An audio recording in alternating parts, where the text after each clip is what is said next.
Are we about to enter a double-dip recession?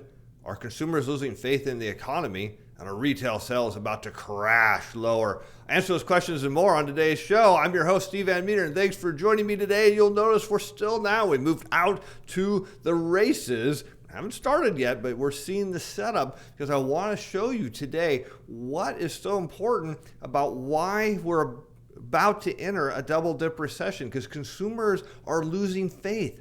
The question you should be asking is why, and how does that transmit into retail sales? Well, let's start and take a look, because yes, this setup is, it's pretty bullish indeed, but we'll show you that as well. Let's start out with what is driving perhaps this change in consumer confidence we're going to look at here momentarily. And that is millions of workers subject to federal unemployment benefit cutoffs. This is historical. This is from the Century Foundation.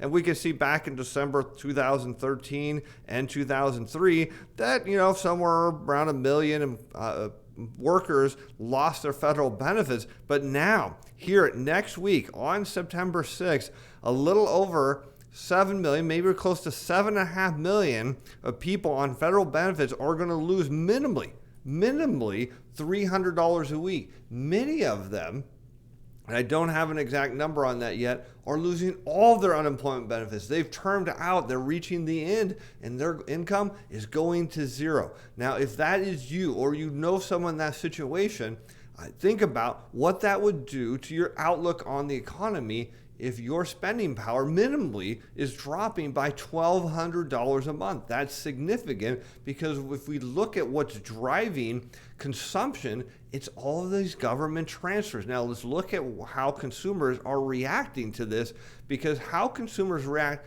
are extremely important. Let's start out with the University of Michigan's current conditions. This is preliminary data that came out just last week. And what do we see? Current conditions now have dropped to 78.5, which is just above the pandemic lows.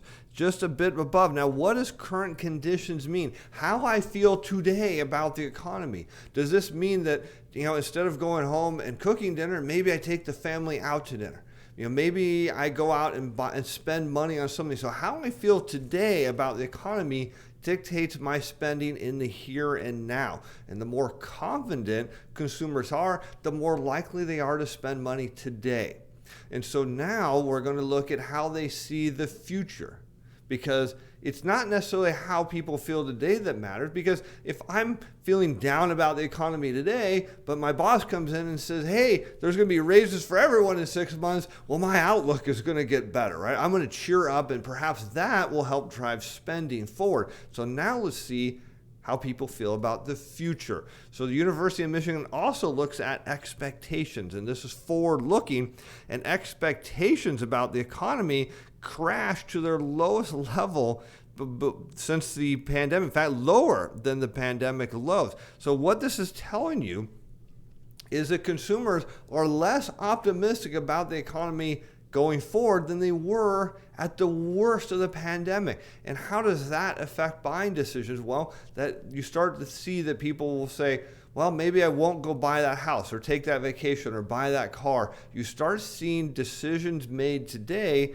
that affect spending down the road. So people that are shopping for things, whether it's large durable goods or other things, as we just mentioned, those spending habits start to diminish, and you start to see a change in habits. Perhaps people start saving more money, paying down on debt, just changing how their spending habits are. And what's key is, I want to go back and show you something on these charts, is where do you think we see major recessions? Well, if we go back to the great financial crisis, you can see current conditions crash. You can see the dot-com bubble. Current conditions weren't that bad. You can see prior into the early 90s recession and back into 1980. Now look at going forward. What do we see? Going forward to 79, we saw expectations crashing. What did we see here in the 1990, ahead of the recession? You saw expectations crashing. How about we'll look for 2000? Yes, you start to see expectations coming down. How about the great financial crisis? Expectations come down, and now you're seeing again, this is your risk right here of a double dip recession, because do you know what percentage the consumer is of the economy? 70%. Yes, 70. So if the consumer says, hey, I'm not going to spend anymore or spend as much, well, that has huge ramifications for the entire economy. Now let's go and look forward and see what that means for consumer prices. Perhaps consumer prices are part of the story, and that's kind of one thing I wanted to impart with you in today's show, is that consumer prices are part of this. Because, think about this. If your pay is going down, say $1,200 a month, and that's a lot, and prices are going up, how does that affect your outlook? Now you have less money to spend, and the stuff that you want to buy is more expensive. And so that weighs in on how the consumer looks at the economy. So let's take a look at how that affects with consumer prices. And we see consumer prices rising here in the 1980s, and consumer sentiment. Now, again, this is sentiment, not expectation. So this is on the fly as the economy is evolving, goes down. And then interesting. Then here you see in the late 80s, consumer price index rising on a year-over-year basis. And what is that doing? Consumer expect sentiment going down. And then how about going into the recession, the dot-com bubble? Consumer prices year-over-year starting to rise, and that's kind of weighing on, it kind of peaks here, and then the dot-com bubble kind of takes the rest of it out. And then you see here again, going into the great financial crisis, in fact, consumer prices are rising into the financial crisis. And if you think the inflation story today is new, it's not. We had the same story, the same headlines back in the great financial crisis, and look what happened. Consumer confidence crashed, and that drove the recession even to a deeper level. And what do you see happening now is this is sentiment. The preliminary numbers are down here, right near that pandemic low, expectations a little bit lower, telling us that, as I've been suggesting in many, many shows, that these higher consumer prices are going to be rejected, because not only do people not have the money to afford them, they don't want to afford them, so they're just choosing not to. And that, again, has a huge domino effect on the economy, because what's going on out there is we cleared the shelves during the pandemic, because people had money and they had nothing else to do but go spend it. So they did. Now what's happening? You're hearing stories of the Port of Long Beach, 40 some ships lined up, record number of ships, importing goods and services. Well, I guess not really services, but anyways, importing goods. Now, where are all those goods going to go? They're going to go to shelves. And what are consumers telling you right now? They're not buyers. And what do imported goods and services, although I know the services aren't on the ships, but in general, what do imported goods and services do to consumer prices in the United States? Higher or lower? Right, they go lower.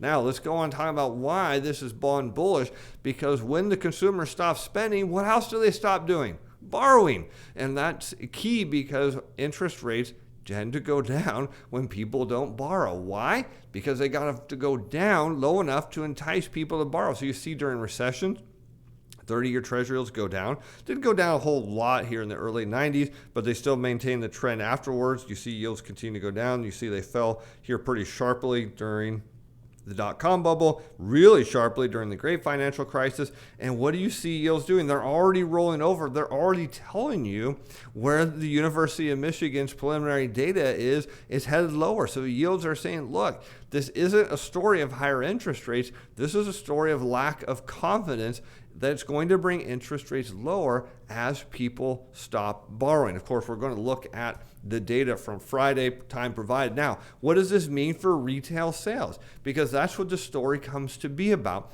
is consumer demand. And here you can see the advanced retail sales year over year in blue declines as consumer confidence goes down. What a surprise. Here you see consumer confidence going down. What happens? Retail sales start to go down and plummet. And then you see over here, consumer confidence crashes, retail sales crashes, consumer confidence comes back, retail sales go up, and now you see on a year-over-year basis this big point up here coming way down as consumer confidence goes down. So what is that telling you about where retail sales are going to go? They're likely to crash because consumers aren't going to spend. And what does that mean for the consumer price index? Now think about this from a retailer's perspective. You're loading up your shelves. You've got orders from everyone that will take them. You've got stuff on ships that you can't wait to get on your shelves. And then all of a sudden consumers stop spending. Are you going to raise your prices? Now think about that. Are you going to raise your prices? because you've got a mortgage to pay, you've got a staff to pay, you've got insurance, you've got bills, you've got loans to pay, and yet you're supposed to have inflation? Because at some point as a retailer or a wholesaler, you need to move inventory. You got bills to pay. That's the beautiful thing about a debt-based economy. Everybody's incentivized to do something at some point. And if you understand that from a retailer perspective, that's what drives prices down, because their shelves get full. People don't come to buy. How do you get people to buy? Well, you need lower interest rates and you need lower prices. So now what should we expect to see as retail sales go down? We should see consumer prices go down. Here, consumer prices in red, and you see retail sales trending down, bringing consumer prices down. Here you see it again, the retail sales going down, consumer prices going down, and you see this trend. I forgot to turn off the tooltips, but you see this trend over and over again, that ultimately when consumers stop spending, consumer prices go down. Or if they slow their growth rate in spending, those prices have to change. All right, let's look into the economic data. We're going to go back a little bit to last week because we didn't have time to do this. We see personal consumption expenditures. This is the Fed's preferred gauge of inflation. And what do we see here? On a year-over-year basis, it's running at 12%. So we're seeing inflation in data, but we're seeing a disinflationary move down. This is one of the reasons that Powell is trying to delay. He's calling timeouts. This is like when the football team, you're icing the kicker, you're just trying to drive, run the clock out. You're running the ball in the fourth quarter. You're just trying to buy time. That's what Powell is doing here. He's trying to buy time because he knows this data is going to cool off. And here you see on the year-over-year basis of personal consumption expenditures, it's just a different form of the consumer price index. Now let's look, and when we take off food and energy, this is core. So when you see core, it means excluding food and energy. This is month over month. And you can see the month over month peaked back in May and is coming down. If this was really a secular increase in inflation, this number should be staying fairly high. Instead, it dropped to 0.3, which is on the high side of what a normal range is, but it's not out of control. And here you can see on a year-over-year basis, excluding food and energy, personal consumption expenditures, 3.61%, way higher than it's been in decades, but it's starting to peak. And then that takes us over to the savings rate. Remember we talked about earlier is that what do consumers do when prices get too high and their incomes go down? Well, they tend to start saving money and for an emergency, and because that emergency is happening or soon to happen. And what do you see? The personal savings rate ticked up just a little bit there, indicating that yes, consumers are going to be in a pinch, and they realize it. They realize this is happening. Let's take a look at Tokyo core CPI again, excluding food and energy. Year over year is 0. So it's inflationary from the minus 0.3 print the month before, but 0 means there is neither inflation nor deflation going on. Looking at the Tokyo CPI, dropped to stayed at minus 0.4, so remains deflationary. On the month over month, up as plus 0.1. Australia retail sales, I believe this is due to lockdowns there, month over month minus 2.7%. The Chinese data here is way skewed due to the pandemic lows, but the year over year in industrial profit cooling off from 20 to 16.4. Year-to-date industrial profit down from 67 to 57. So we're seeing some cooling in the trend. How about in Germany, where inflation still is running fairly rampant? Month over month in July, import prices up 2.2, so that will feed into the inflation data. And the import price index year over year ramping up to 15%. That is wild. How about we look at France consumer confidence, unchanged, virtually 100 to 99. Business confidence virtually unchanged. And consumer, I don't know why there's two consumer confidence prints here, but they're virtually all unchanged. So people in France remain fairly confident about their situation. Now we move into the U.S. data. We already talked about the PCE. Let's talk about personal incomes. Because this shot up 1.1%. Now, this is normally a good thing. You see incomes going up, and you should see spending going up. But what did we just talk about? How consumers are not confident. What do you see? Personal spending went down from 1.1 to 0.3 month over month. So money's coming in, not going out. And real personal consumption. Now remember, anytime you see real, This is inflation adjusted. So after inflation, personal consumption went from 0.5 to minus 0.1. So meaning consumers consumed less. Now, what was driving this big increase in income? Well, we have to go to the BEA for that. We have to dig down in here to the footnotes, and we find the increase in personal income in July primarily reflected increases in government social benefits and compensation of employees.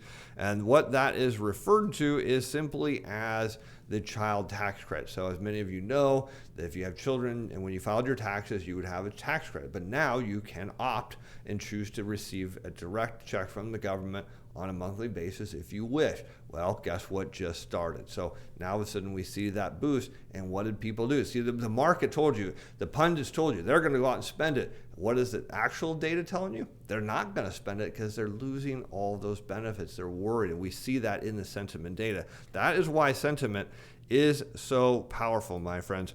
All right, let's move on into today's data. We'll move into Monday. Head over to Spain. Spanish CPI month over month preliminary data up 0.4%. So that's a bit on the hot side of a normal. Year over year going up to 3.3% on preliminary basis.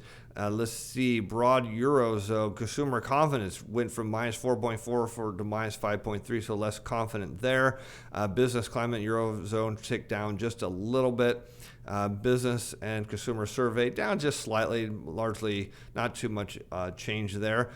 Industrial sentiment, services sentiment, both down a little bit. So again, you're seeing less confidence, less spending. Head over to Germany for some preliminary CPI there. Month over month, boom, big goose egg, 0 for Germany. CPI year over year is looking like it's starting to peak 3.9% there. How about the U.S.? Pending home sales down 1.8%.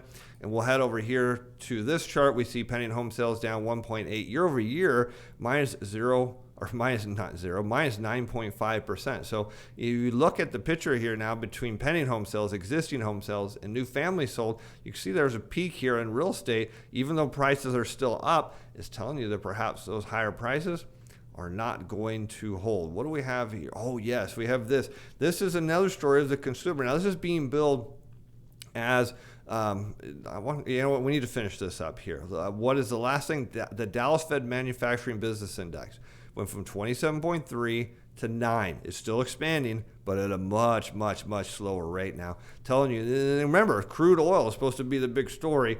But crude obviously drives a lot of what goes on in Texas, and what's telling you the economy there is slowing down. Still expanding, but at a slower rate. Here, more of the consumer story.